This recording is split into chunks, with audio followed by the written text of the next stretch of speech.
Assalomu alaykum, hurmatli BMW X5 ishbozlariga hech qayerda ko'rmagan narxlarda sizlarga hozir qo'yaman e'longa. Kuzatib turinglar. Bunaqasi hali bo'lmagan. Toychoni e'longa sizlar uchun zo'r narxlarda qo'yyapmiz. Bosib oladigan joyi pul ko'p akalarimizga jo'natib qo'yinglar. X5 dan kutib turibdi. Xo'p, BMW boya aytganimdek 2019-yil 100 ming kilometr yurgan kraskasi top toza, salonlar idealniy. Mashinada navrotlarni mana ko'rsanglar bo'ladi.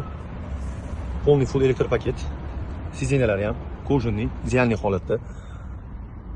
Ustanli такой konsol ichaklari.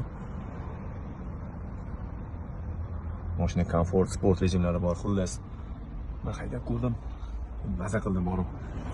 Glavnisi narxi mazada, buni narxi boy yetganimda, bunaqa narxda 59900 ga. Yo'q, bu ko'ruvlar ham bor. Farillatib yuraverasizlar.